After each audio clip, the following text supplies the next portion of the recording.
I'm sorry, Andrew Weissman, but if I recall correctly, in 2018, you were one of the people who helped write the Mueller report, and you all botched the hell out of that.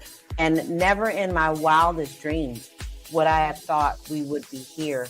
I thought we were better as a country. Oh, yeah. Like all these sites that have been around for creating videos and all that, like text stock videos, they're done. But that's why Canva was one of the first to get into doing AI. What is up, everybody? It's Dr. Vibe here, host and producer of the award-winning Dr. Vibe Show, the home of Epic Conversations, and I'm the host of Epic Conversations. 2020 Best Podcast News Award winner, 2018 Innovation Award winner given out by the Canadian Ethnic Media Association. I also co-host and co-produce the only online show in the world for dads and fathers that's sponsored by Dove Men Plus Care. And between 2020 and now, our team has reached out to over 400,000 dads, fathers, and male caregivers around the world. As always, I'd like to say you're blessed, highly favored, a magnet for miracles, and a solution for someone's problem. We're broadcasting live on August 10th. Summer's still here. It's cool here today in Toronto, but man, the heat was here and it's coming back. But you know what? The best place to be on Saturday nights, at least when it's broadcasting and even on the replays, is Primetime Saturday with Aisha LaLa. And here they are. The stars of the show are in the house. What's going on, ladies? It's been a week. We had a good week. Long week. Long week. Yeah. Very long. Very long week. What's been going on in your worlds, ladies? Well, we did something really fun this week, didn't we, Aisha? Yes, tell. We did. Our Girlfriends Chat podcast, which, we do it on Patreon. We're making them free now and uploading them to the Discord. They're available on the Patreon. You don't have to have a subscription. But this week we had a 2-hour and 10-minute conversation with Miss Jill Jones. And it would have been longer if I didn't have an appointment. and we only made an hour and 15 minutes available because I had to edit down some things. Because, there's some things that you want to keep between girlfriends. But it was a nice conversation. We had a good time. Lots of laughter. And the thing about it that I think you get from it and from the three of us talking was that there's a lot of joy there, Yeah. And that's the one thing that I really am liking now about this political season is that now that things have shifted, there's more joy. I think, and I'm feeling it like in the country. I do feel a certain segment of the population is still sad and miserable. But there's a lot. They were before. They're always going to be. But there's a lot of joy here now, and you get that in our conversation. So it was pretty great. Good stuff. Well, it's good to see the three amigos are back together again. Anyone watching Olympics? Yes. Now I'll save the thing about this breakdancing thing because it's okay. horrible. So it's not just you. It's okay. So my daughter was showing me a clip of the breakdancing thing, and I'm like, who decided this needs to happen this way? It's like it's that Columbusing thing of things that come from our culture, and I don't recognize it as breakdancing. To me, it's not. It looks more like people. And I have seizures. It looks more like somebody having a major grand mal seizure. I've seen myself having one, so I know what it looks like. It's horrible. It's terrible. It's terrible. I mean, it's actually pretty disgusting. It actually looks like an SNL skit. Yeah, they should drop off the dancing part of it and just call it breaking because somebody's going to break something. They sure are. Well, a Canadian one. These conniption fits that they're calling breakdancing are just unjust and unsightly. Well, let's say hello in the house to fan number one, Jen Myers. What's going on, Jen? Hey, and I think who did watch the chat is JJ Mars. There it goes. The top. Hey, JJ. What's going on in Colorado weather-wise? What's going on Colorado political-wise? What's been going on? Before we also get into the main part of chat, this week was the anniversary 10 years of Michael Brown being murdered in St. Louis. And it didn't get a lot of coverage in the news outside of maybe NPR. And NPR did not. Actually, NPR had a reporter in St. Louis all week, Michelle Martin, reporting every day. But other than that, not really much. Any thoughts where America is 10 years after Michael Brown? We're nowhere. We're not any better. I mean, you still see, remember, Michael Brown happened 10 years ago, and then George Floyd happened in 2020. So, and then Dante? I can't remember his last name. It happened, a few weeks after that. So, here's the thing is that we have not moved forward on this at all because people still don't want to have a racial reckoning in this country. How do we know we're not that far? Because we have a whole political party trying to convince America that the Black female candidate is not Black. And you an insult. We have someone like Kevin Sorbo, who's who's at this point a D-list actor, hasn't had a good role since the 90s, talking about, if she's really Black, then let her say the N-word. Well, first of all, she's not going to say it to you or in front of you so you can witness it. And second of all, that is not how we as Black people measure Blackness. All right. Okay. Wow, I missed out that altogether. I didn't even hear that one, Aisha. And was it Lucy Lovelace, who had the show with him, defended him by saying he has defended Black people before. The Black person he defended, she's talking about? Who? O.J. Simpson. Okay, yeah, no. Oh, we are here. We are here. And now the reports are that Trump is calling Kamala Harris every word out of his mouth behind the scenes. Because he doesn't know what else to do. He's so, okay, y'all remember in The Wizard of Oz where she threw the water on the witch and she, man, that's what I see. I see a little blue blob spinning in the circle talking about he's melting because he is really melting. Yeah, remember I told you guys on the conversation with Jill, I said, remember when we used to watch the Jetsons and how Rosie the robot used to short circuit and all the smoke coming out of ears? And parts falling off. That's him right now because he doesn't know how to run against her. No, he's lost. He really doesn't know. This was not in his agenda.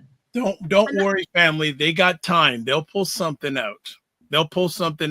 Don't worry. They won't. No, because you got to understand this party is not there. There are things that they can pull out, but it would be different if this wasn't someone who has run political campaigns and won the thing he's looking at. She's won every political campaign she ran. DA is a political office that you're elected to. She won that. Attorney generals won. Senators won. Then vice president, and now she's running for president. There's not anything that they can pull out that hasn't been pulled out and thrown against her by this point.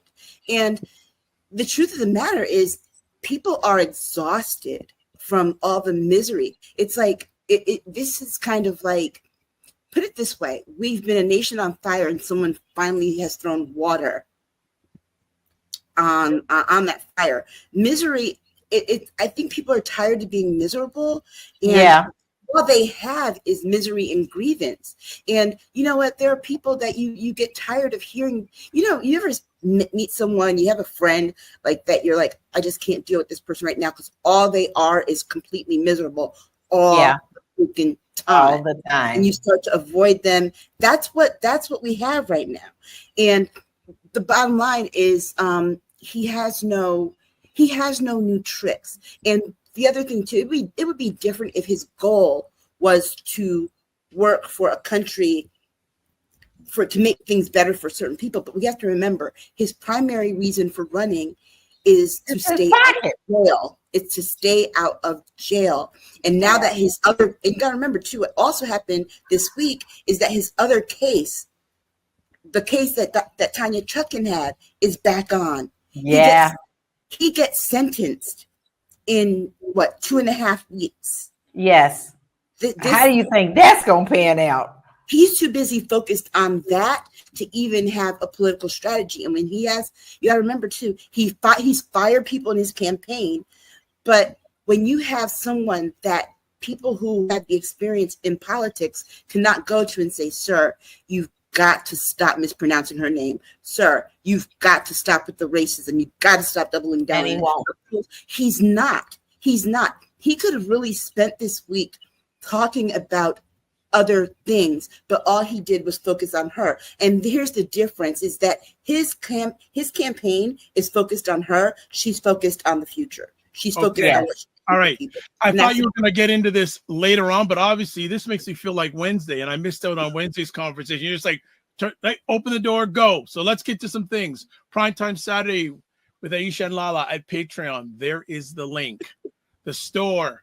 There is the link. It will be in your comments section on most of the platforms you're watching this live on replay, and it looks like some new stuff is going to be coming in the store.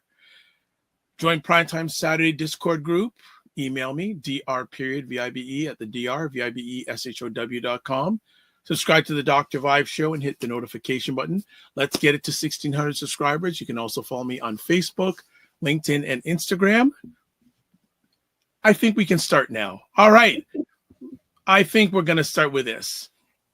What Lala wanted to bring this up, and I think it's a very good conversation piece to start off the meat of today's conversation. What are people outside of America saying about the upcoming American presidential elections? Lala, kick it off. Well, I had a really good talk with one of my friends. I sell in Portugal, and I have a lot of friends over there because I'm learning the language. And we had a really good conversation about how he sees. He said, what's going on in your political world? This is so crazy. And I was like, I didn't want to bias him. So I said, well, what do you think is going on in America? Because I'm curious to know what you think about it. And he's from Italy. And he basically said that he does not think that Kamala will win. He thinks that her policies are too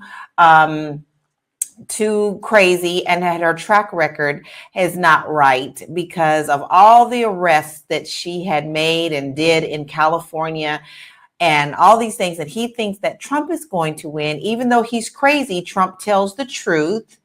And also that Trump is a good businessman. When I tell you I wanted to throw up, because this is someone that I love dearly. And he's not a Trumpster. He is actually talking about what he sees us as. And what he has been fed is all the Trump madness, because that's what's been in the media, right?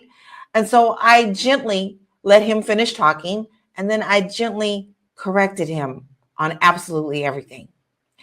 And he looked at me and his mouth dropped open.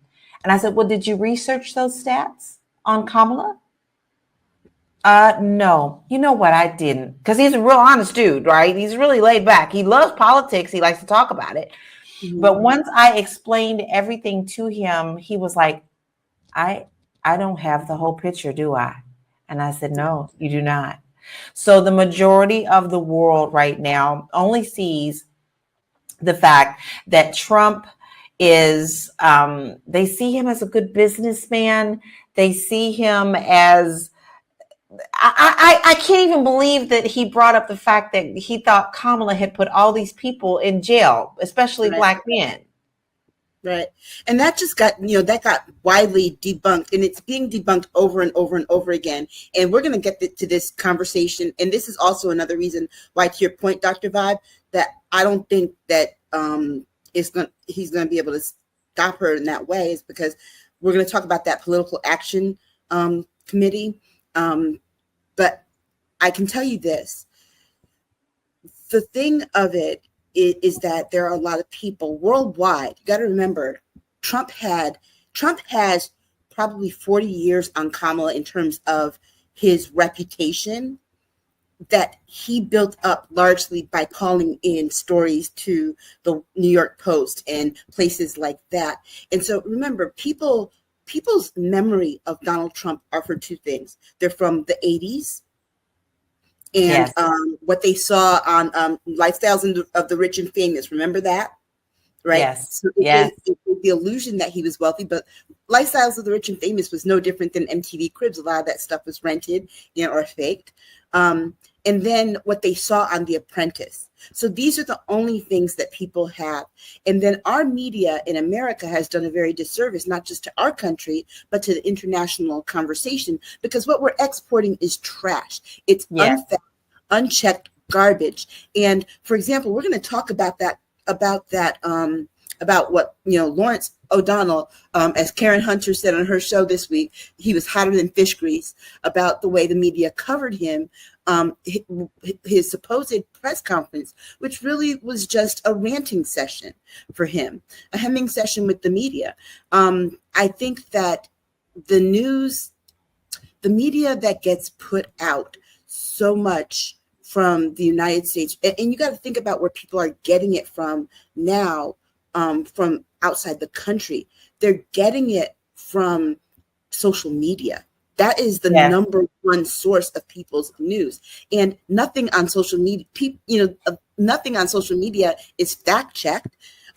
Twitter decides to do it every now and then, but they'll fact check the wrong person sometimes. Because I've been fact checked on things that are obviously true and written into history. But they don't believe in that no more. That's the whole thing. They're debunking all of that. But when I actually explained to him, he said, "Well, I don't understand." He said, "Then why is Trump so? I don't get it." I said, "Sweetie, he is pandering into the people who fall within hate. He speaks to those who have hated a lot behind closed doors. And he made it okay for them to come out and start speaking their mind any way they want to. He has weaponized words once again. He has built all sorts of lies about. And when you really look down, why do you think he's such a good businessman? He couldn't answer. And when I told him how many bankruptcies he had, he was absolutely shocked. So you understand there is a disconnect. The world sees one thing, and what we're experiencing in America is another. This is actually pretty frightening, but it was actually a very enlightening conversation for me. Yeah. But here's the other part of it too. None of those people can vote. That's right. the one good thing for us. They can't vote. They have no vote here. Yeah. And that perspective and that image is something that she will have to change upon being elected. But the bottom line is that even with all of the negative stuff that they're saying on social media, you have to remember that people are also being targeted. People from other countries are being targeted with misinformation, disinformation, and ads. My Twitter account was locked for a whole week. And then I got back on this week, and then I complained about how, why is it that the only ads I see are from publications or points of view that show me Republican stuff, and that goes against the algorithms for anything that I look up. Do you know what happened? All of a sudden, I no longer see those things. Everything I'm seeing now is pro-Harris walls. I made the one complaint because guess what? I told them that I picked up on the algorithm, and the algorithm picked up on the fact that I picked up on the algorithm because it's tuned into what you write and what you post. And so what happened? The algorithm switched. These algorithms are also being run by AI and not people. So they're sensitive to what you post and they automatically switch. I think the other thing too, we had this conversation in our where we talked, was it when we were, Lala and I had this text back and forth, and we were talking about actually Kamala Harris's choice of VP. And she was saying something, and I said, hey, that particular news source is a conservative-leaning British tabloid.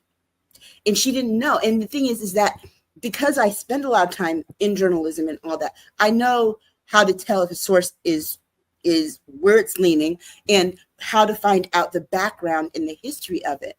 Because that particular publication at one point in time had been a reputable news source, but in the last 30 years has been a conservative tabloid. And so these are the dangers. Most people don't, if it's something that says, oh, like the Washington Examiner, oh, people are assuming that that's not a right-leaning tabloid in the US. They're assuming that it's a regular newspaper that does its due diligence, and they don't.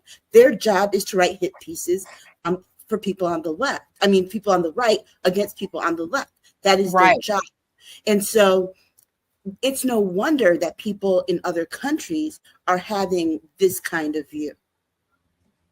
I know. And that's, here I am, you know, I think I'm a little more educated than a lot of people, because a lot of people don't spend a lot of time on the things that we do because we prepare for the show and we really pay attention. So here I am, like looking up some things that before I say something publicly, I want to be responsible in knowing that I'm saying something that is true. So I still haven't said anything about what my concern is because I still don't have an answer, because all the places that I've looked have not been reliable sources. Right. So there are those things, and I think that is where most people are, Lala, because remember, when we were coming up, your newspapers like the New York Times, you could trust them to tell you the truth. I know. You can't trust Maggie Haberman of the New York Times right now to tell you the truth when she's busy trying to get on Trump's good side, so that if he wins, she can get access again, so she can get another Pulitzer. You just can't. And see, everybody is out for themselves, and no one is out for America. Do you understand what I'm saying? Right. But he's made that okay too. Not that this is anything new. All right. I will not put that part all on Trump. I won't, because honestly, for a long time, people are always out for number one. We know that. That's nothing new. Mm-hmm. He's just made it really easy for people to do that as long as they're in his good graces. Mm-hmm. Yeah. All right.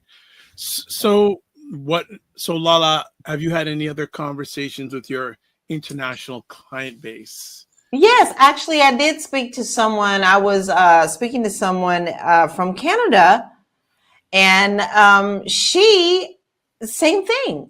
You know, it's just not good. You guys are just not good. And I thought and thinking to myself, you should know a lot about us and talk about us, but I kind of talk about your politics too, because it was just everything out of her mouth was, you don't need any of them. And this was actually before Biden had stepped down, and her whole thing, I mean, she gave me a whole lecture on our elections, and I actually was a bit offended, because it was like, you know nothing. Everything out of your mouth was what you assumed. Just because you own one property here in Florida, you think you know everything about our country, and she actually said, I own property there. Well, that doesn't make you an expert in our politics.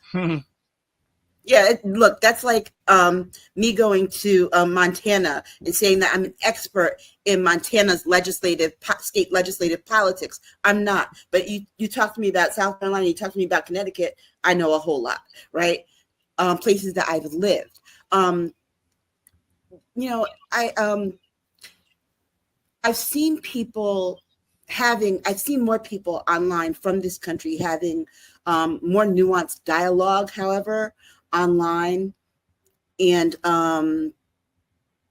about this with people who are from other countries. And I think that once they start talking to people who know things, the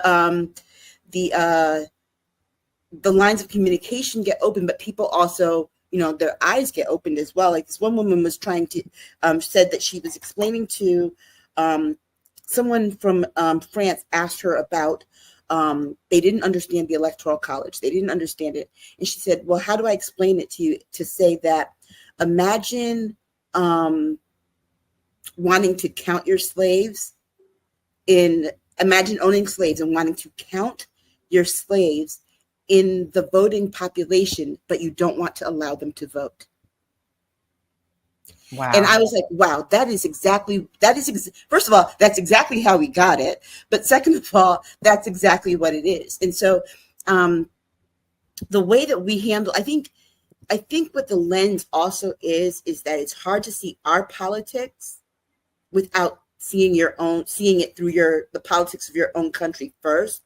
And we do that too. And we look at the politics of other countries. We try to see it through the politics of how the United States politics run. I agree. How things run in other countries. And, we always fall back on our own experiences to explain things to us that we don't understand. I have to agree with that. Because it's real easy to get in other people's business and not know the Kool-Aid flavor. Yeah. Just as simple as that. Yeah. And not only that, but these conversations are also having the dialogue and having understanding is good. But when those people go on these social media spaces and start spewing disinformation, they don't realize that they are affecting and impacting our elections. All right. Got some comments. We got some comments here. Jan Myers says, hope we're doing well. We are. JJ Myers from Colorado says, nice weather today. Thumbs up for Colorado weather. Also says, a person's bloodline should not be important, just their policies and views.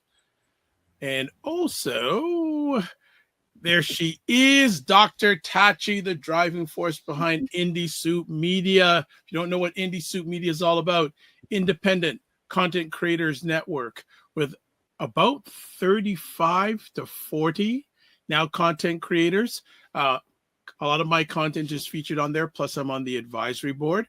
But if you want to find out more about Indie Soup Media, here's the link, indiesoupmedia.tv.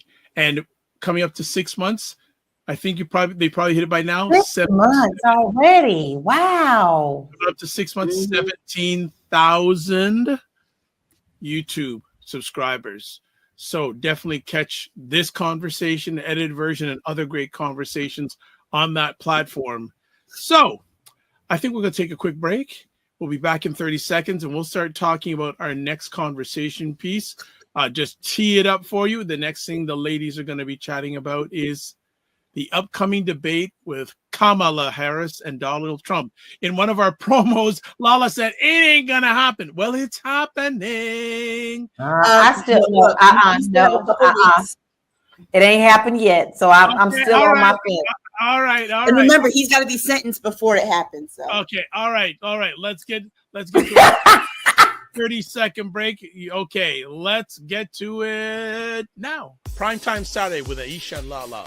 Join Aisha K. Staggers and Laura LaLa Key as they cut through the chaos and make some sense of the nonsense in American news and politics. But you still got to give him the respect that he has been doing this a long time. Sharp insights, bold opinions, and a touch of humor.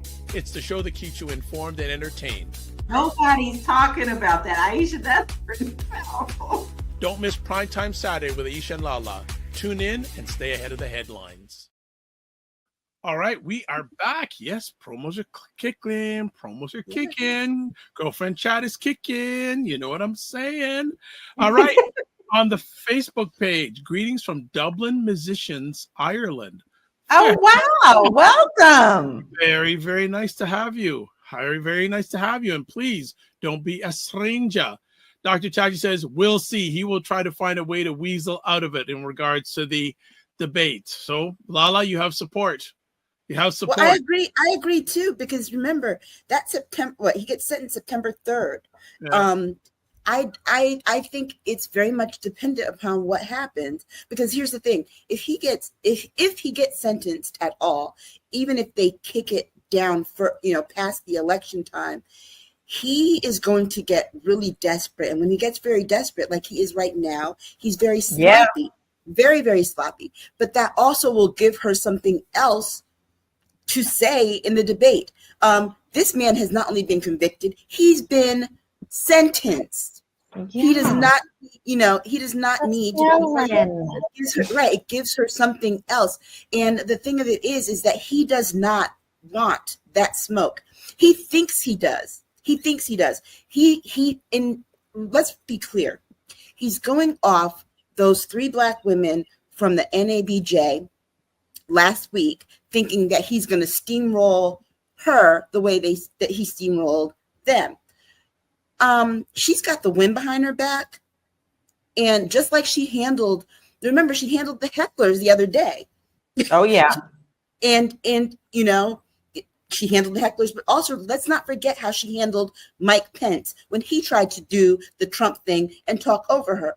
And she said, I'm speaking.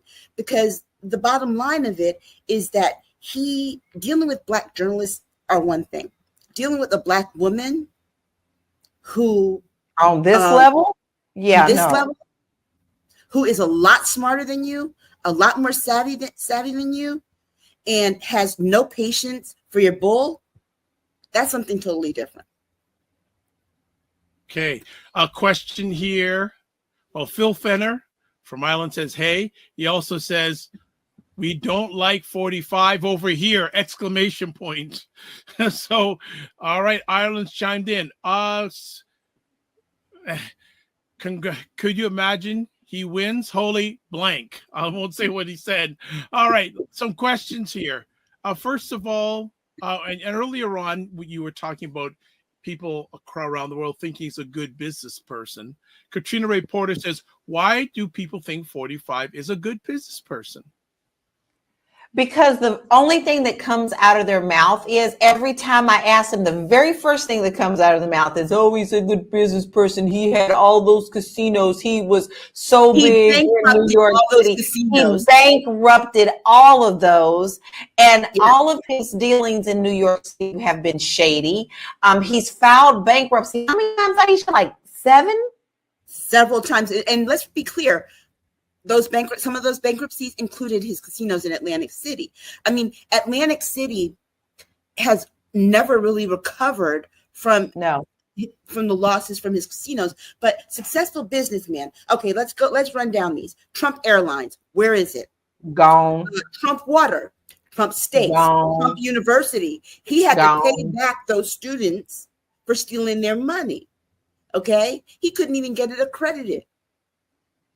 And so every business that he's created he's either bankrupted or had to shut down and was sued. Now, talk about his real estate business. Well, guess what? One of the things that we learned in the fraud case with Tish James is that a lot of that is heavily mortgaged and owned by banks. He doesn't even own his own stuff. No. Like the Trump Tower, he rents Trump Tower from somebody else that owns it, right? He leases. And then not only that, he did things like in the casino situation when he was divorcing, what's her name, Marlo, the second one. He was in so much debt. He got the money to pay her on that alimony thing from the casinos. He pulls that kind of crap all the time. And this is well known, but people don't want to talk about that. He has never been a good businessman. He's always written himself up to be. And we already know he sends his own lies to the newspapers for the newspapers to report. He's the one who's the creator of fake news, but then want to call fake news out when he's the one who created it. And this fake money that he has no money. He has no money. None of this is LaLa. If you or I declared Chapter 11 bankruptcy, people would tell us that we were horrible with money. We were bad with money. We weren't good business people. As many times as this man has filed Chapter 11, he filed Chapter 11 on the casinos. Yes. But you still want to think he's a good business person? I just want to interject for a quick second because you're on a roll. 45 has declared business bankruptcy 6 times. You tell me that's a good businessman. Please, would you please tell me that? Because there's nothing good about that kind of business. And only rich people want to tell you that's just a part of business. But let you do it. Bankruptcy stops your creditors from coming after you. He stops his creditors from coming after him, then withdraws all the money from whatever it is and diverts it elsewhere. So rather than paying back his creditors, he diverts it elsewhere. But this is the man who's going to sit here and complain about student loan forgiveness as many times as he's had loans forgiven. Come on. I'm sick to my stomach right now. Not only I'm that, literally in the sick to my same stomach years right that now. he's bankrupted businesses, he also claimed massive tax returns, millions, hundreds of millions, tens of millions of dollars. This isn't a good businessman. But he's a good businessman. I beg to differ, but he's writing his own ticket because people like to see someone like him make it. And it's all about the people that he knows. And it's the comment is an always good thing. They know how to schmooze enough people to keep their coffers filled. And then when they get tired of that, they go to the next person to appease the first person that put money in their coffers. And then next thing you know, he's going to the third one. It's a Ponzi scheme is what it is. Yeah. He plays Ponzi. Right. But to your question earlier, Dr. Vibe, about, there's going to be like some kind of October surprise. Here's why I don't think so. Because he didn't plan on having to run against someone else. No, this is why he's melting. There was no backup plan for him to run against anyone else. So on every cylinder, everything that they have fired on, because remember, he spent 2 years building up a campaign strategy against one particular person. Even her as vice president wasn't on their radar because they weren't even looking. They're like their view. The vice president doesn't matter. So now they are so far behind in pivoting strategy. All he did was fire people, but didn't bring in anyone new. But the other part too is that you also have to have a disciplined candidate. Donald Trump has no discipline. Okay. And he's not a politician. Kamala Harris is a politician. So she does have that modicum of discipline that he does not have. Let's be very clear. Why did he win in 2016? 2 reasons. He didn't even think he was going to win. I'm sorry. I don't want to interrupt you, Aisha, but I honestly do want to say this. He honestly didn't think he was going to win. Come on, y'all. When y'all look at him, he's a deer in headlights. But there are actually 3 reasons why he did win. One, there were a lot of the racism in this country felt against the Obamas was something that people could not get past. 1. 2, Hillary Clinton was a flawed candidate, period. It's not that she was a bad person. She had the baggage of 30 years with her going into that. That's the second thing. The third thing is that there was a lot of disinformation and misinformation from Russia. The Russian interference was real. We don't have that right now. We have the disinformation, the misinformation, but it's largely coming. The bots are helping, but it's largely coming from the places that we know it's going to come from. Americans are more on guard about that kind of information. But also, too, I think we also have to consider the fact that there are things that have happened that have changed things for people. This Roe decision, Trump just said yesterday it's not a big deal, and Democrats wanted it too. He's not listening. Even because he's too busy being angry. Exactly. Even in the red, Kansas is a red state. Remember, they were the first after Roe was brought down to codify it into law. It is a big deal. It is a big deal. And the fact that you have more young people who are now registered and looking forward to voting. Remember, this is going to affect them more often than not. You know why Trump doesn't care about Roe? He doesn't care about Roe because he looks around at people his age. Well, guess what? All the women their age are in menopause. Yeah. Period. He looks at Gen Z. We're all pretty much in menopause. Okay. So it's like, oh, it doesn't matter to them, but it matters to young people. It matters to women who still, to be told, anyone who's been pregnant, to be told that, okay, just in case something goes wrong, if we need to do something to preserve your health, we cannot, you're just going to have to die. That doesn't sit well with people. It really doesn't. Not when we have the technology and the medical science to do something about it.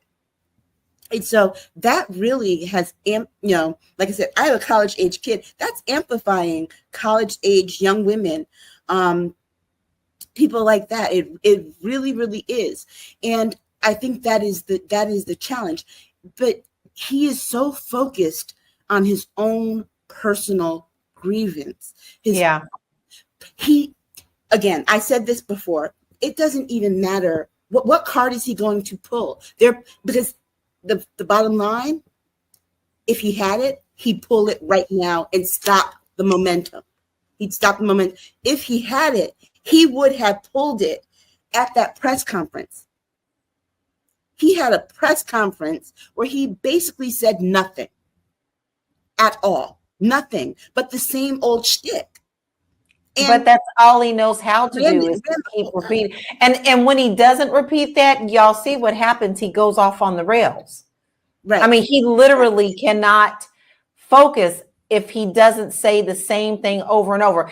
You know, another thing about that, and I want you guys to understand this because there's something really real to that.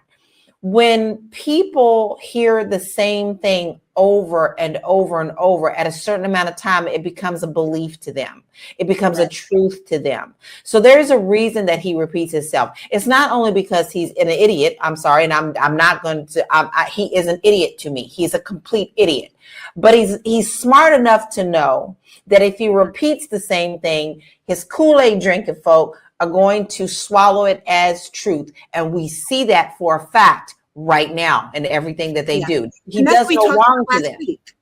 And that's what we talked about last week with the art of subliminal seduction. That is one of the chapters in there. It tells you if you repeat something X number of times and you just keep repeating it and keep repeating it, people remember it. Think about your favorite remember back in the day, they used to have Coca-Cola had the slogan, "Have a Coke and a Smile." Yeah. And every time you saw that commercial, you repeat, it's like, oh, what's the slogan from Coke? Oh, have a Coke and a smile. You know, they would say, look, they would go people would say it on TV. They'd say it in, sitcoms and stuff like that. And so that's how you build a brand. He focuses on the building of the brand, but there's no substance behind the brand. And the truth of the matter is that we've got some serious issues right now. People want to hear solutions to those issues. Yes, the cost of things are very high. I went to the grocery store today. I was surprised at how much I spent. I didn't expect to spend as much as I did. But he's saying nothing. What is he going to do? Oh, day one, I'm going to drill, baby, drill. Well, guess what? What is that going to do? What is that going to do? Nothing. Especially when the cost of gas literally just went down this week. You're not paying anything that's going. No, you have no policy positions and you have no plans. And to the counteract that, well, does Kamala Harris have policy positions and plans? Yeah, actually she does. Go check out her website. They have a whole platform of positions and things that they're going to do. But the other side of it too is that, they're smart enough to say, hey, we need the House and the Senate to put those things into action, because that is how our policies work. Americans are fundamentally ignorant on U.S. civics and how the government works, how something comes to be, how a bill becomes a law. Most people don't realize that the bills, a president can tell the party what he wants. It has to either originate in the House, originate in the Senate, but it has to go through votes. It has to go through committees. It has to go through all these things. When he gets it or she gets it, they sign it into law. That is how it happens. The things that they can just do with the stroke of a pen, executive orders, guess what? When they're not president anymore, the first thing that someone does, like when Donald Trump first got into office, the first thing he spent his time doing was rolling back every executive order that Barack Obama put into place. Obama. You want to know why immigration went into such a free fall under him? Because he took that, he got rid of the executive order on DACA and all that stuff. He got rid of it. And I think that is, people are like, well, why don't they just do executive orders? Of course they can do them, but it's a Band-Aid. What happens when you take the Band-Aid off? The cut is still there and it's still bleeding. And the same thing when Biden got in. I mean, this is the way it works, y'all. It is the way it works. You know, a lot of the times the policies that we are living under right now came from the previous administration. However, what happens, people think that whoever is at the head of the helm at the time is the one who is doing the hammer at that time. That's not true. You have to look back and see where it got implemented and when it got put into place. It's almost always never the person who is sitting in the presidential seat. It was the previous person. Ladies, hold on. Do I have your permission to catch up on comments? Yeah. There's a whole pile of them. Sorry to interrupt, but you're on fire. But okay, let's go back a bit.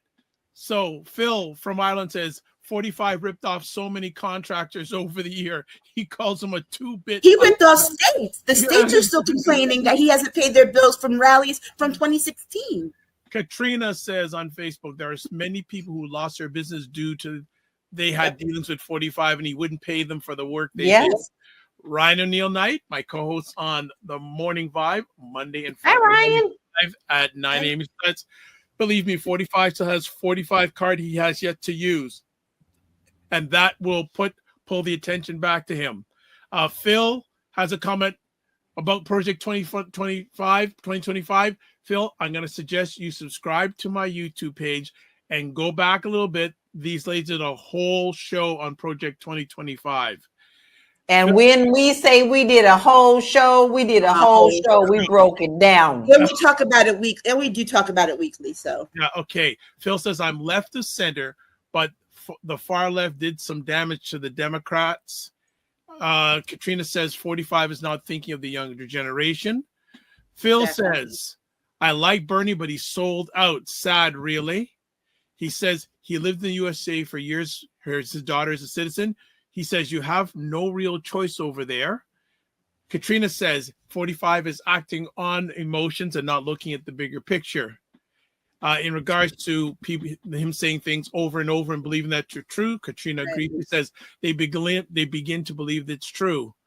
Phil says, remember the last polls when he won it was a landslide for Clinton. Polls are, we're going to talk about fact checking. And we've had many conversations about the polls too. Okay, Katrina the reporter says, I had someone tell me that it was Biden's fault that the cost of food is so high. Phil says, whoever wins, it's a big price gouging. Whoever wins, it's a big deal for Europe, where I live, where everyone is watching closely.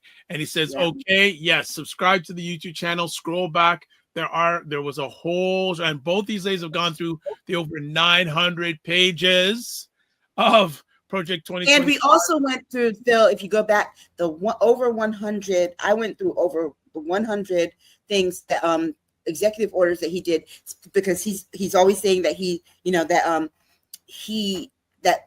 Joe Biden was the worst president for Black people, and he was the best. I also went over his one compared to Joe Biden's hundreds. Okay. Katrina wants to know, what do you feel your thoughts on Kamala's choice for VP? Well, here's what I learned this week. I learned that there was a personal issue with Kelly, which is the reason why he wasn't chosen.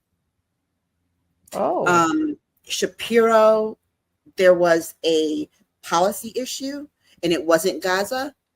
And Tim Walz checked all the boxes and had better chemistry with her above all, and was the one that was the most loyal. I think also too, no one's saying it, but I think the concern with Shapiro also was personal ambition. I could see that. and that can kind of, and the vice president's job is not to make a name for themselves above and beyond the ticket. It's to be that support person in the ticket. That's the assignment that Joe Biden understood as Barack Obama's vice president. I think that's the assignment that Kamala Harris understood as Joe Biden's vice president. I think Tim Walz gets that. But no doubt the excitement around them, they had 20,000 people at a rally yesterday. Really, they packed that out. Yes, but all of her rallies last week have been at capacity, people still wanting to get in. And that is, why do you think this man why do you think he was short-circuiting the other day at his press conference? Why do you think he even had the press conference at all? Just so he could complain about how big his rallies are. And to say that he had more people than Martin Luther King. Girl, and Bernie King came out and said, you better stop lying on my daddy. Yeah. You don't want to make Bernie King angry. That was a classic. Which leads to April Watson's comment. I think 45 has CPD. I think he's just a flat out liar. I think he is a liar. Let me tell you something. If you know old people, I think my grandfather is 89, and sometimes there are things that he forgets. I think Trump is forgetting things. It's like that lie he told. He was in a helicopter with Willie Brown that almost went down, and Willie Brown told him some scandalous things about Kamala. So Willie Brown comes out and says, I was never in a helicopter with Donald Trump at all, period. Never even met the guy like that.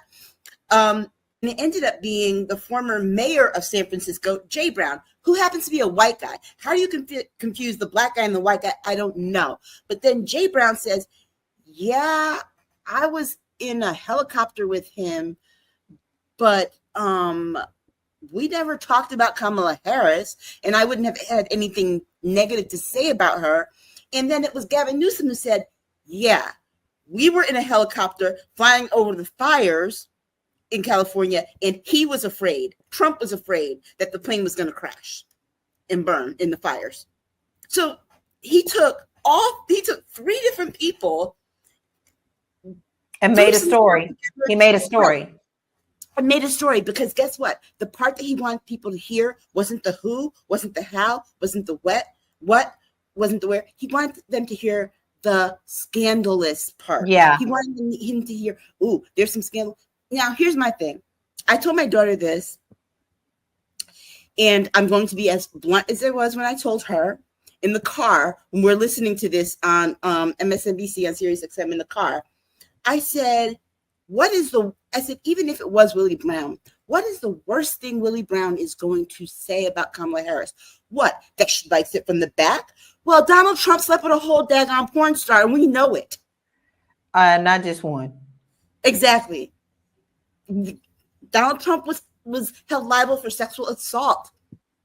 And nobody's talking about the fact that there is this whole affidavit and testimony about him allegedly and being accused of pedophilia. So what is the most scandalous thing a former romantic partner of hers could have said? Woo woo! Look, exactly. She dated Montel Williams. Okay, right. What could they have said that was far worse than Trump's sexual scandalous behavior? Why do I feel the 45 campaign is trying to get anything on anyone who's had relations with her? Oh yeah, you know they are. Look at her with Montel Williams. I'm surprised they didn't call him Montel Jordan. But look at her with Montel Williams. Just almost did that. But look at her with Montel Williams wearing a nice dress. Okay, that was what, 25 years ago? Yeah. You're bringing up that. How about the fact that he was just convicted a few months ago on 34 counts? Like that's not even in the storyline right now. And I never answered the question about to Katrina. Katrina is one of my peoples. I'm glad she's here. Thank you. I'm not ready to open my mouth yet about the vice presidential pick. Just know I'm still voting blue, but there's some things I am trying to learn and get clarification on before I speak on it.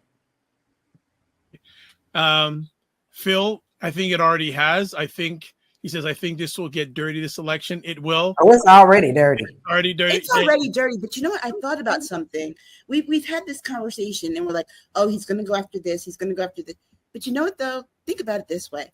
She was the first Black woman of Asian descent who was Attorney General of California. She's heard it before. She's had to deal with it before. Same with her role as the DA of San Francisco. Same with her being only the second Black woman elected to the Senate. This is not something that she hasn't had to deal with before. And I think that any professional Black woman of a certain age already knows how to deal with these things, particularly if you're used to being in these spaces where there are very few of you. So I think how she's choosing to handle it is a good thing. I think the fact is she's choosing to handle it by saying, you know what, I'm not going to, a fire needs air. It needs oxygen to get bigger and to burn. And you know what she's saying? I'm not giving him any oxygen. She's really not. Because when you give him a little bit of oxygen, he sucks all the oxygen out of the room. And that is the smartest thing that she can do, is to not give him any care. What we're going to talk about what the media did, but what the media did after she gave that speech to the UAW, her speech was 7 minutes, but they covered a full hour of his, didn't cover hers. But the questions they peppered her with afterwards, like, what do you think about him? He said this, he said that. It's like, wait, you didn't ask her anything about what she said or her policies. Those are the things that people need to know about. You asked her what she thought about him having a temper tantrum. And guess what? She's smart enough to say that she's not going to answer that part. But her campaign, however, is releasing press releases that will that answer that for you. The media is doing that. And the press release said 78-year-old man throws a temper tantrum. And that's exactly what it was. She called it like she seen it. All right. Phil also says, I think Harris will be too strong for 45. He hopes so. He also says, why would a woman vote for 45? Crazy. I'm with you on that one. Katrina appreciates your take on the vice president candidate. She says, that's fair, Lala. Dr. Tachi says, when you're dealing with orange filth, of course it will get dirty. And she goes, she is loving the conversation. So we're talking. You know what? The media is okay. Let's get to the topic. All right, because you're pushing the wall down. I'm about to short circuit. Okay, so let's talk about fact checking political candidates in the campaign. So go for it. Now you're loose. Now let it loose, Aisha. The media has gotten completely irresponsible.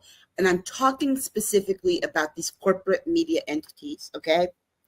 They are off the rails. How dare you say that, oh, she hasn't taken any of our questions yet. She hasn't had a press conference. She is 2 weeks into this campaign, 3 weeks into this campaign, right? Donald Trump didn't do a press conference with them for 2 months into his campaign. He's just been running his campaign longer. That is the difference. And guess what? And when he does take questions, he doesn't answer you. Never answer you. Never answer you. Stupid and dumb. You're not shouting and screaming at him the way you did Jean-Pierre, the way you scream at Joe Biden, the way that you would try and scream at Kamala Harris. Because we saw you all were screaming questions about her that weren't about anything that had to do with her campaign. They had to do with, it was like watching, middle school kids in school. Oh, so-and-so said this about you. What do you exactly? Oh, I'm going to go run and tell this person. So it's like, come on. No one is doing any kind of responsible reporting at all anymore. At all. And I appreciate the fact that Lawrence O'Donnell called out not just his own network, but every network for carrying that over 1 hour filth, that 1 hour and 30-minute garbage of this man, and didn't cover Kamala Harris's 7-minute speech. And here's the other part of me too that is really bothered by it. You know, you spent 90 minutes in the fact check. And Lawrence O'Donnell made this very good point. He said, you know what, the whole time that he was speaking, it's not like people in America don't have big screen TVs where you could just run up on one side, the fact checking while he's talking. It's like, because remember, people will turn it off after he's done talking. And it's like, oh, I guess I heard what he had to say. But not one question, not one reporter asked him a hard question. They did. But this is the reason why he wants it his way. He wants to be on Fox. He does not want any fact checking at all because he knows this is his wheelhouse when it comes to that. You can't, you know, he gets to get up there and ramble and say anything he wants. And then once that's in someone's ear, it stays there. But I am totally on board. And I think it's a wonderful idea that he was, one of the reporters was saying that all you have to do, you don't have to even stop and say, well, sir, that's not right. You know, anytime someone says a lie, not just Trump, everybody should be fact checked. Once it comes up, it should be like a scrolling thing on the side where you can read a perfect example in this reporter's thing was Trump likes to say that Kamala Harris, Vice President Kamala Harris, because I'm sick of people ignoring the fact that she's still vice president, is uneducated. Then you should be able to pop up, that's not true. She is a Howard University graduate, blah, blah, blah, blah, blah, blah. And see that right beside it immediately. Honey, they probably couldn't even keep up with all the lies that he's saying. Trump has yet to prove that he's not an idiot. He's out here calling people stupid and whatever. You have yet. Look, a cognitive test doesn't mean boo. It basically just means that you can eat oatmeal without drooling down the side of your mouth. What I want to know is, tell me what the 26th Amendment says. Oh, by the way, how many amendments are there, Mr. Trump? You were president. You were supposed to protect the Constitution. You should know that there are 27. How many? And another perfect example. He keeps talking about he wants the Christians. He loves Christians. And so there's been many people who have actually asked him, and cracks me up every time. Well, sir, what is your favorite scripture? Well, I just can't choose one. All of them. I don't really want to go into that. All of them. I can't get into that. Okay, so are you an Old Testament guy or New Testament? Well, no, both equally. He knows nothing about the Bible, just like he doesn't know anything about the Constitution. He doesn't even know the preamble to the Constitution. Nope. And I know that just from Schoolhouse Rock. Exactly. We the people, in order to form a more perfect union. Maybe I had to throw that in there. Maybe Kamala picked the wrong VP running mate. I think so. He doesn't even know. The thing of it is that he doesn't even know what the First Amendment is. The First Amendment isn't, because here he is. Well, I think that you can't even say Merry Christmas anymore. That's against the First Amendment. No, the First Amendment isn't about the right to say what you want, free of consequences. Because if it was, you couldn't yell fire in a crowded room. It's about you being able to say what it is you want without your government taking action against you for doing so. But the First Amendment also provides freedom of religion and freedom of the press. The one thing that he, in Project 2025, wants to get rid of, a free press. Everything that gives us rights basically gets wiped out with Project 2025. Every last amendment to the Constitution. And the sad part is the guy who wants to do it doesn't even know what all the amendments say.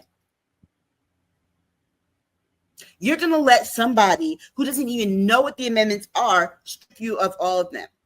Again, Project 2025 is about that executive order he put in place that I keep talking about every week, and I'm going to keep saying it. Yep. That keep on saying it, Aisha. Keep saying it.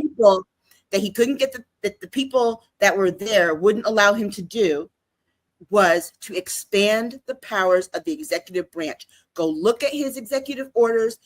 Every year of his presidency, he signed an executive order to expand the powers of the executive branch. Yep.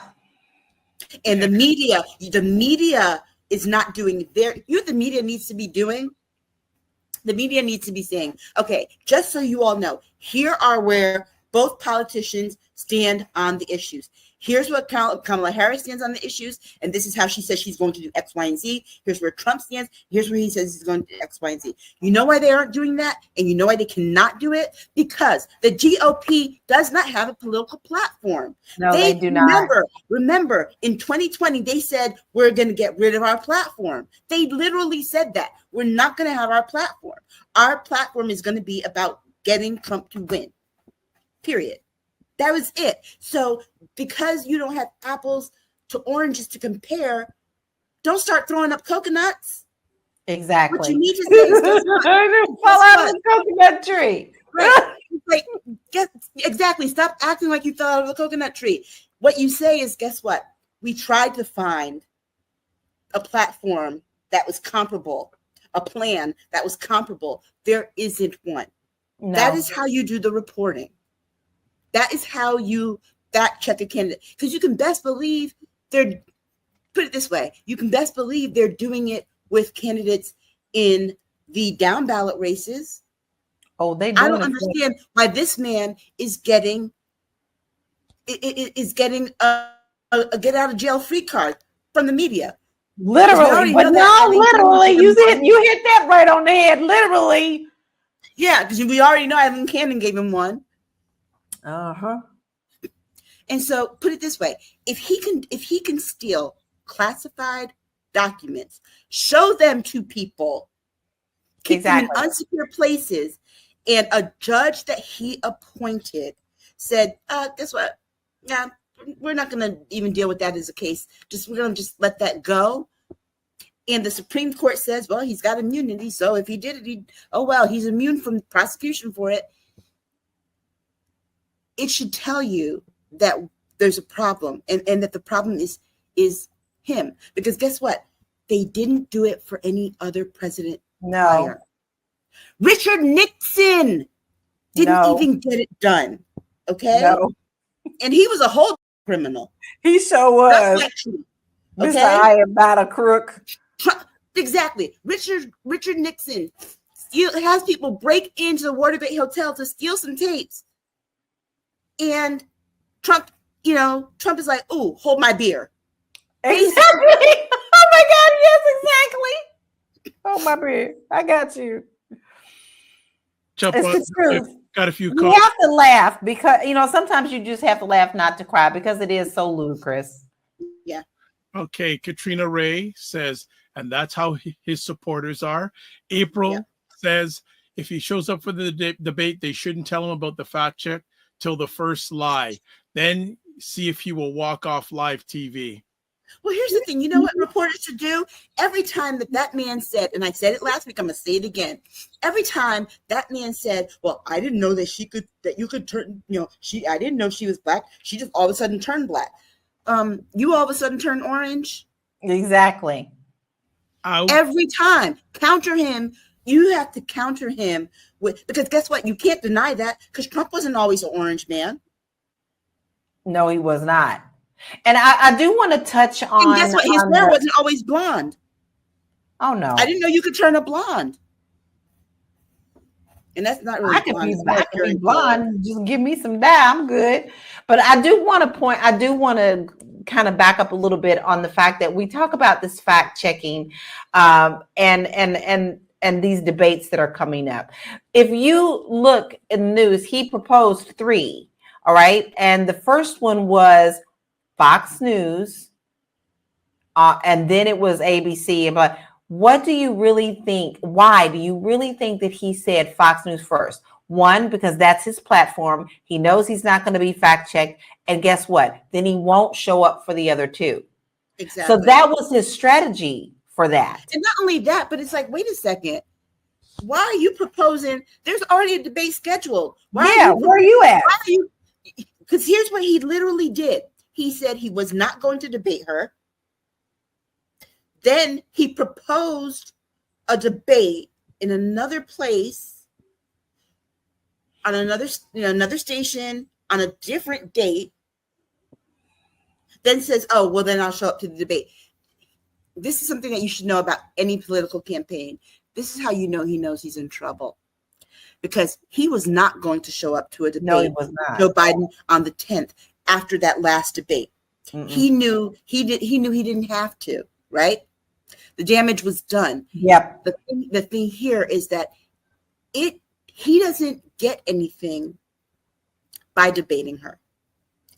He gets more, and I mean in more, I'm using more in terms of meaning he gets less, more, which means he gets more of the negative chatter if he does not show up.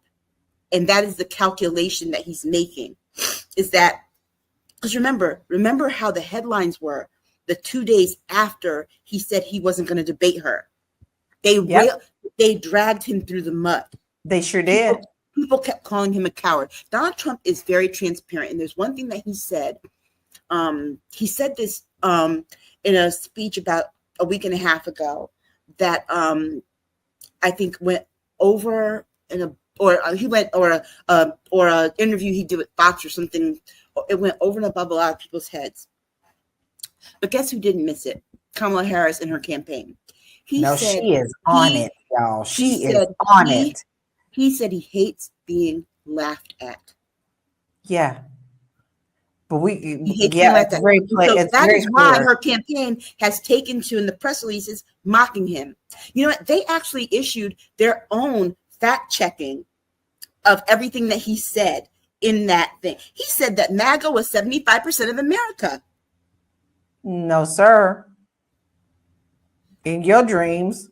Exactly. No, MAGA, look, and this tells you, he confused 75% of America with 75 million people that voted for him. And look, if I could figure out that was his mistake, where he got that number 75% from, the media should have been on it. But no, the Harris campaign fact checked him. He hates being laughed at. And people were calling him a coward for not wanting to show up to the debate. But not only were they called, that's two things though, Aisha. He cannot stand to be called out of his name, and he cannot stand to be laughed at. So you have a double dose of him losing his on this, because he if he's not the center of attention at all times in a good manner for what he sees in his mind as a good manner, then that's when it becomes a problem. That was a double dose. That wasn't just one dose. That was a double dose. Right. And and to Ryan's point earlier, this is why I don't think that there is anything that they're going to be able to pull up in enough time. Remember, early voting for us starts in like 3.5 weeks for some people. I don't think that there's anything that they're going to be able to pull up in that time, because he is too busy short-circuiting and falling apart over the fact that he's not getting media attention. So what happens when he's not getting attention? He does something like that press conference that he didn't even, you could tell it was, he heard that she was doing something later that day. So he's like, I'm going to just beat her to it. Yeah, right? Exactly. He's going to hold this press conference and have people just come away from me and follow what I'm going to say. He didn't even have anything up to show that any of his campaign stuff, anything. He didn't even have JD Vance there. And then not only that, but he also has a vice president candidate who cannot stop being strange. The other thing too is, you're right about the name calling. He hates being called weird. This thing about being called weird is That's driving him freaking him crazy. out. And when his only comeback is like, well, no, they're weird. Huh? Because remember, he was the one that people were afraid of because he was calling them names. So then what does he do? Do you know that the same name that he called Hillary Clinton and then he called Joe Biden, he's now calling Kamala Harris? It's old. He has nothing. He has no other play card. His campaign is politically bankrupt. Not only that, but then there was the outraising of the money. The millions of dollars, and we talked about this, the millions of dollars that she got on Tuesday. Okay? On Tuesday, they raised in that 24-hour period $40 million from her VP pick announcement. She has almost $400 million in her campaign, $377 million cash on hand. And remember that $50 million ad buy that they said they were going to do? They raised it to $75 million. All right, so he doesn't have this. One more conversation piece before we got to shut it down. Yeah. One other thing, and Katrina says, "In JD Vance is no better." No, right. Especially the stalking. Wait, did you see him stalking her?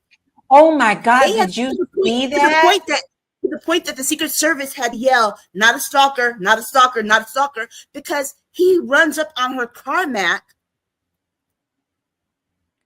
There's something totally, y'all. That is a next level twisted. That is psycho. That's an y'all remember that movie American Psycho when your man came out and he was like, "Look at my business card." No, well, my business card looks better. That reminded me of that, y'all. He wants her gone, and when I say gone, I mean in the worst way gone. You don't roll up on our leaders like that. I don't give a who you think you are. You are not in a position of power to do what you just did. And I actually am offended that nothing was done about it. Yeah, I'm sorry. I don't care if he had Secret Service rolling with him. Her Secret Service should have tackled him down. Yeah, I agree. Because remember, she's next in power. He's not. That's right. That was just that was weird. Before we go, Mary Jo Allen says, the Orange Emperor will take himself out like he did in 2020 when he called the COVID-19 a democratic hoax. And don't forget about September 18th and the immunity cases being realisticated. And don't forget Georgia and Koch Industries. Koch Industry can't help them. Katrina goes, I was surprised that JD Vance wasn't thrown to the ground. Yeah, they should have tackled him. But guess what? I'm guessing too the reason that they didn't was because his Secret Service had told them, because they were ready. They were ready. They're like, who is this person rolling up? It was his Secret Service that said, not a stalker, not a stalker. We just had, because he basically how the hell do you think they feel? That was some serious stuff. But he also put their lives at danger. Yes, he did. Their lives in danger too, because they didn't know if those were Secret Service people. They just see a whole bunch of white dudes in suits rolling up on this woman that they're supposed to protect. I'm really surprised that didn't turn out much worse than what it did. Well, the problem too is that that was the one that got caught on camera, but apparently he was doing it all week. Every place, following every stop, following her every place, and showing up at the airport. Is that stalking? Yes. Okay. And she should get a restraining order. Oh, all right. Let's move forward to our last conversation piece. The ladies are going to talk about, can more Black community groups begin to wield political power? I brought this topic up because this morning I saw an article from NPR that the Alpha Kappa Alpha Sorority Incorporated launched its own political PAC. Did they? Political Action Committee to raise money in support of Kamala Harris. And I thought about it and I'm like, wow, do you know how many people that is worldwide? That's I mean, that kind of power. And I think that this is something that we can see replicated not just among the Divine Nine, not just among HBCU grads, but also in these individual, small community nonprofit organizations that we see in our communities. That people start. You have these organizations that work individually for gun violence in our communities. What if they all got together and wielded their power instead of just trying to operate in silos for political power? Because remember, political power and economic power are about the money, and they're also about the numbers. With the numbers is where the money comes from. How come Kamala Harris was able to raise all the money she raised? Because they expanded the electorate and they got enough people excited. Well, I think that our organizations can do that as well. And I think that's a lesson. If we think about how we were able to get so many things done, we think about the organizations in the community like Southern Christian Leadership Conference, SNCC, and those organizations. Well, they brought together small pockets of organizations and groups and think people that were organized to this under this one big umbrella for this one end. And I think that is an opportunity that I see for our community. Able to do that with a lot of things, but just so we have more political power than we've had in the past. And I think it's a lesson that, for example, LULAC, the largest Latino serving civil rights organization, endorsed its first political candidate, and they've been in operation for more than 50 years, right? This is the first time they endorsed a political candidate. But guess what? That there's political power in that. There's financial and economic power for that community in that. And I think that, I think this is an opportunity. And I think one of the things that we're seeing with this coalition building, again, that we're seeing with the excitement of this particular campaign is the possibilities of what can be if we work together. Yeah. And I've always said that. I mean, I try to post a lot of things like this. You're more than welcome. Anybody can follow me on my Facebook. I'm public. I talk about it. But I did post something the other day that I really feel was important. And I wrote it from my heart. There was a young lady in the Black Panther Party, and they were showing her with food, a bag of food on her hips and her fist up. And they were talking about how the government really fought hard to take them down. And there is actual power in the words power to the people. You have to understand that we are the people. And if we don't get together on a basic level, just like the Black Panther Party did, and the fact that if we continue to yield our power, we will always be the ones that will be the last served and last taken care of, because this is obviously not, it's also, we all know it's based on racism. We know that too, but it's also becoming such a wide gap between the have and have nots, which includes a lot of people, not just people of color. If you don't have your part, guess what? They throwing you in the pot with us and mixing you right in. When are you going to get tired? And this is why I'm loving this, that the fact that they're getting this together is, when are you going to get it together and understand that when we are the ones who get it together and decide that we want change, then all of the stuff that you won't need a Dr. Vibe show Primetime Saturday with Aisha LaLa when we have the power and take it back. Yeah, because the other thing too is that we've got, us as the people, we've got business we want taken care of for us, right? There are things that we need to have happen in our lives. What we don't need are for people like Jesse Waters to sit on their show with Harold Ford Jr., who is a whole Black man. I know because I interned at the NAACP, the Nashville branch, when he was a state rep in Nashville, and sat on the Labor and Industries Committee with him. To hand him a hat that says, "Oh, I've got you a gift." It says "White Dudes for Harris." And Harold Ford Jr., he says to Harold Ford Jr., you are white or half white, right? And he says, "No, I'll give it to my father-in-law." we people are sick. I mean, the fact that he felt okay to do that, and as if that's, who's that helping? Whose grocery bill is that going to lower? Nobody's. I had a friend post today, literally. She does not live in California. She lives in one of the interstates. And she said, I wanted a bag of apples today. And she didn't go to Whole Foods. She didn't go to this, I don't even know. It was a lower grocery store, a regular grocery store. A bag of apples, $9. Wow. $9 for what? No more than 6 or 7 apples. It's cheaper here than well, the one benefit about living in New England is that it's apple country. So apples are about to go down in price as it gets closer to September.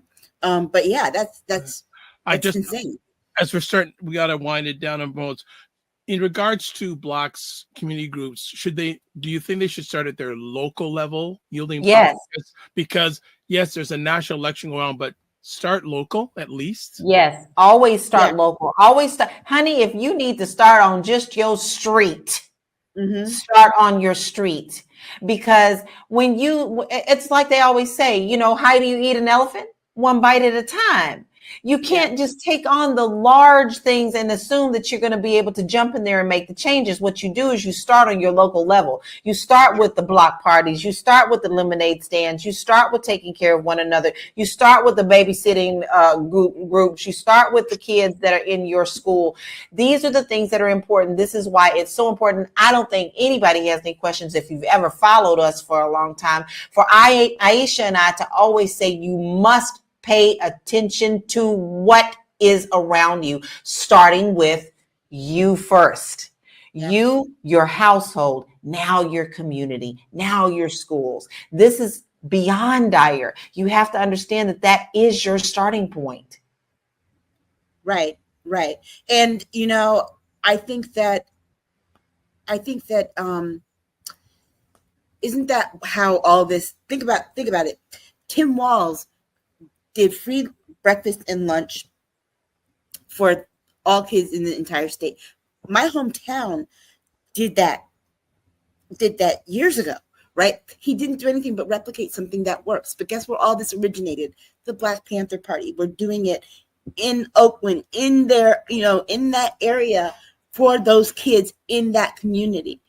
And it worked. It helped. And so what we have here is the fact that something small in one community has the potential to become bigger and something that we can all benefit from at some point. Because guess what? When communities uplift themselves, we're the base holding up the rest of the country. Small communities. That's it. And I think we have my just little thought. If we're gonna solve our problems, we got to be the people that do it. Yes. There we go. All right. We are out. We got some quick last comments here because the family's in hard. JJ Mar says grassroots is ground zero in politics, 100%. April says JD Vance said he wanted to see what his plane looks like. I'm sorry, you don't get to check out and measure drapes for windows in a house until the payment has gone through, everything's in escrow, and you sign the papers. All right. We're still putting in an offer. Ryan says 45 may fake his own kidnapping. All right. That's a real estate joke, right, love? I got it immediately. Yes. Ryan says he may fake his own kidnapping. I wouldn't be surprised. And Ryan comes with a really good idea. We should have a watch party for the next debates. Yeah. That sounds like a wonderful idea. You know what? That would be nice, actually. They do it on all the networks. Look, maybe we'll catch things that they don't, and we'll, instead of us having to cover it, just air it live here and watch it, and we can chat in the comments, and then afterwards do a wrap up. I'm cool with that. I love that idea, and you know what? we should actually invite some people who want to take part in that because Ryan's on this side of the border in Canada. If we could get a group of people, have a virtual watch party. That's a really good idea. For the September 10th. I think that'd be, I think I like that idea. I do too. And Jen Meyer says, great idea. So that message is endorsed by the Jen Myers Inc. campaign. That's endorsed. All right. That is a great idea. I really like that idea. I think, and we could have a North American audience on the watch party. So we're going to run with that. We're certainly going to talk about that and run with it. Actually, let's do that. Let's do that. Yeah, let's make that happen. All right. As always, I want to thank the ladies for taking time after a very, very engrossing week. Very busy, very heavy, but we got it all in. And as always, we want them to share their contact information. First up, she's Key. I like that. She's Key. I am Key. And I'm the key to what you want to live in your dream home. No, I'm a key to a lot of things, y'all, but most of all, positivity and love. We got to make sure that we take a deep breath. Guess what? Because life is going to go on regardless. We fight for justice. We continue to fight for justice. But make sure that you breathe. And you can find everything about me at this one little site. I made it real easy for you. You can get all sorts of free resources and find me on all my social medias at bit.ly/Laura Key Info. All right. Aisha K. Staggers, this is your time. That is my social media. Tomorrow, I will be doing the Prince Symposium for Come 30 anniversary. The women's panel, 12:30 to 2, I believe it is. There's still time to sign up if you follow at Polished Solid on Twitter. D'Angela, she's got great information for you. She hosts it. So there's that. And also, if you get a chance, go buy My Sister Tommy, which is the story of Tammy Terrell by her sister Ludi Montgomery and my dear friend Vicki Wright. And you can catch my little acknowledgement in the book. Wonderbar. We love it. We love it. We love it. All right. If people want to get a hold of myself, actually, you can watch replays. Let me do the watch replays of this epic conversation at the Dr. Vibe Show on YouTube, Facebook, and LinkedIn. Also on my website, thedrvibeshow.com. And if you want to get in touch with me, I just said the website, but then YouTube, Facebook, and LinkedIn, the_DR_VIBE_SHOW. Instagram at the_DRVIBESHOW. X/Twitter, when they let us broadcast there, at DRVIBESHOW. And, by the way, Aisha is very active on Twitter, by the way. So definitely check her out on Twitter. And then you can email me, dr.vibe at the drvibeshow.com. As always, let's close it off with some things. There is the Patreon address. It's in the comments on most of the platforms that you're watching this on. Primetime Saturday show store. New stuff is coming. Gonna pop it out here. It's also in the chat. Check out Girlfriend's chat from last week. Aisha, Jill Jones, and Lala were racking it up. Unfortunately, family, there's some stuff you ain't going to catch on the replay, but that's between them. Join the Primetime Saturday Discord group. Email me, dr.vibe at the drvibeshow.com. Subscribe to the Dr. Vibe Show on YouTube and hit the notification button so you can get me to 1,600 subscribers. If you're up to it, the Dr. Vibe Show, follow me, Facebook, LinkedIn, and Instagram. And that's it. And always, we close off with this. Live your life as a dream. If you can dream it, you can make it. Sometimes you have to get small to get stronger. Block assumptions and aim bigger, aim better, aim higher, aim wider. Love, faith, and respect. And don't just manage your time, manage your energy. And remember to give yourselves grace. I want to say thank you to some of the new people that were on tonight. Phil from Ireland. Please, if you're out to it, Phil. And also to Mary Jo and to Katrina.